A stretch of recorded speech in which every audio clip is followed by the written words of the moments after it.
Attention gamers. If you play League of Legends, then you've probably heard of Riot August, the lead designer who created monstrosities like Viego, Zeri, and Bel'Veth. But he also created the latest inting idiot that's ruining games, and the other night he turned on his stream to prove that the champ isn't terrible by playing him in a game, but little did he know who he would be playing with. That's right baby, it pays to be famous and drive Bugattis like the Top G, which in my case stands for gold, where I've been my whole life. Now the VOD isn't available on his Twitch channel, probably because Riot needs to vet it and make sure he's not getting annoyed with anything in his own company's game. We get silenced and so we can't E.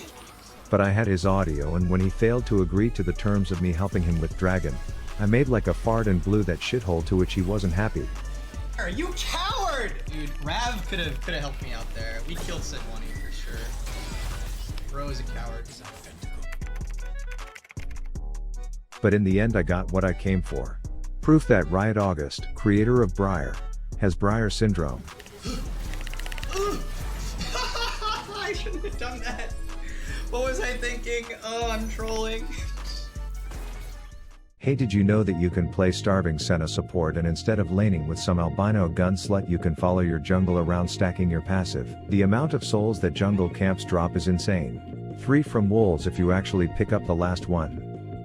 3 from chickens as the little orphans die off.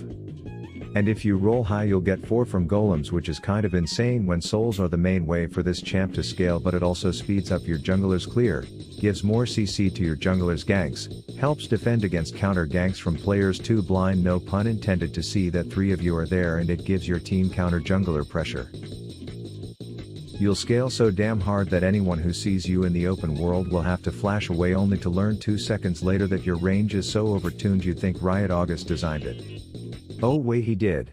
Bruh. Fast forward to the end of your game and you can expect to still be getting one shot by a kickboxer.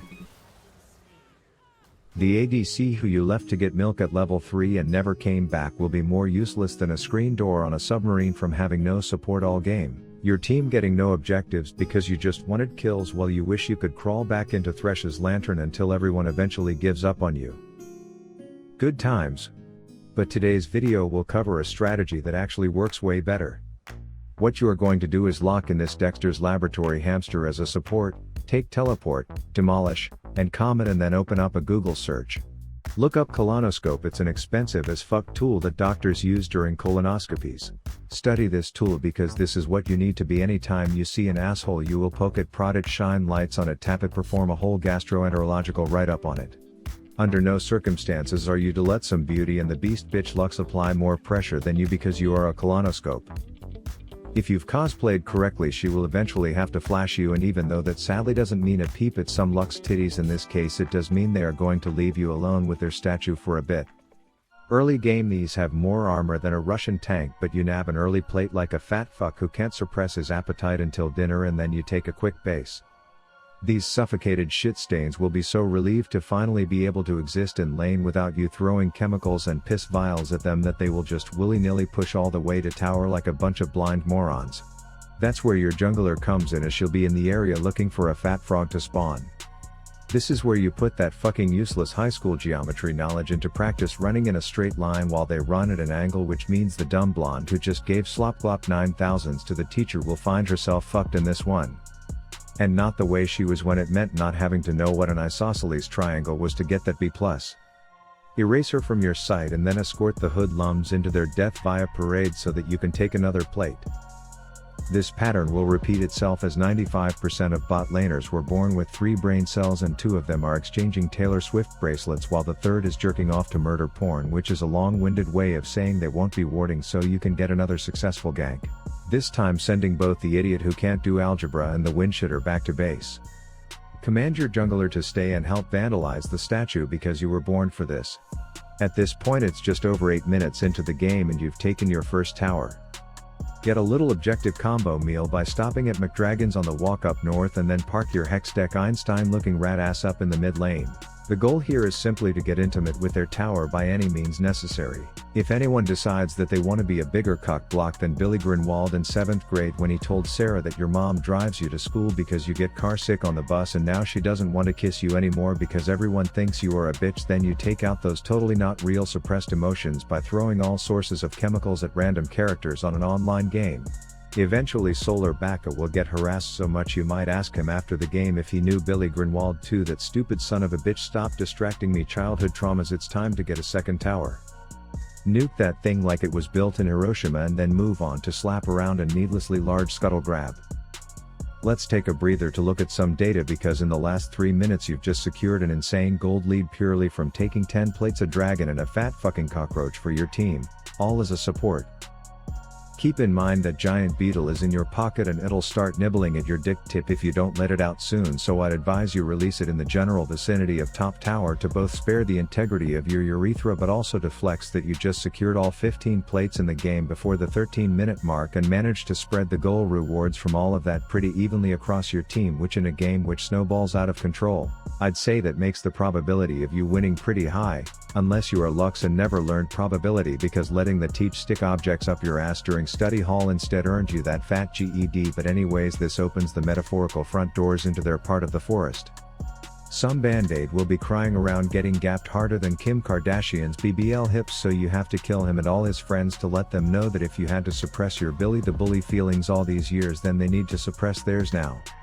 Side note, someone rewind that last fight and tell me where the fuck Fizz disappeared to because he didn't die. Turns out he was just trying to pull off one of those camera not pan to character get killed you cuck combos on me, but I saddle my satchel and say see ya later you slimy slut while letting Panda Express mascot Timo chase him down and deliver me my assist gold. Now a quick pep talk is in order. Okay, people are going to start learning your name from you touring the world, bombing statues, snowballing the whole damn team, and they aren't going to like it, so if a short sad mummy comes over willing to risk it for the Ziggs biscuit, you need to accept that it's a personal issue that he needs to work through himself. And then flame the fuck out of him in all chat, as you will soon see how this psychological warfare will benefit you, the more fed party later in the game. At this point I buy a Sheen and start to lightly pressure side lanes. Typically if a wind shitter saw a support alone in lane, he'd be moaning all sorts of Japanese orgasm sounds and whipping wind at you like it's some fart fetish, but he'll have no choice but to respect you and the chemistry lab's worth of vials and other shit you've packed for the occasion. Keep the pressure, as you will either kill the asshole or he'll run off to feed elsewhere. Then simply take the free tower. If the dumb blonde with herpes shows in a lane, then you remind the world that you are the better colonoscope, and then remember when you verbally antagonized the little gauze grabbing douchebag earlier? Well, he's a league player, so getting revenge on you will become a higher priority than any objective, so he'll start making very stupid decisions in your presence. You should now be asking anyone you see for directions to the nearest statue, as with a Lich Bane your passive and a satchel you'll be able to clear them with ease. Just make sure the abilities you are whipping to trigger your passive don't hit any dumb babes, or you'll have to pull out early, which I'd suggest doing with this diseased Lux anyways. It may suck, but keep in mind you own the enemy jungle so much you practically pay property taxes on the land, and if any armless band-aid disputes it, you just nuke the little whiner and then you can go right back to your game of topple the tower. I wouldn't say kills should be at the top of your priority list, but if you see Jack Sparrow alone and you know you can do what Amber Heard failed to, then go ahead and ruin his life too. Amumu will still be showing signs of aggressiveness towards you, as if your name is Billy and you just ruined his chance of feeling Sarah's chest bone under a push-up bra in her parents' basement coat closet, but once again he'll learn the hard way not to hold on to his little gauze grudge. He'll direct his anger towards someone else, and I do have to give him credit on the strategy to blame the windshitter, as most of the time, it's accurate. Any tower that is open you should just walk up to and act like you suck at Jenga around it until all 3 lanes are fully pushed in. This will open up a Baron that is so free you'd think there's TikToks of it with a Temu code with scammy intention to somehow get your credit card information out of it. Anyways, with 3 inhibs, a Baron buff, and a support who quite literally can kill a full health tower in 2 attacks, it becomes a literal win-less game for the enemy, as you will enjoy the post-game praise of having done the most damage to champions while pulling off a just disgusting smurf performance on the tower damage charts. And that, my friends, is a strategy that I can recommend getting behind, and the best part is, it has nothing to do with something Riot August created. Rav out.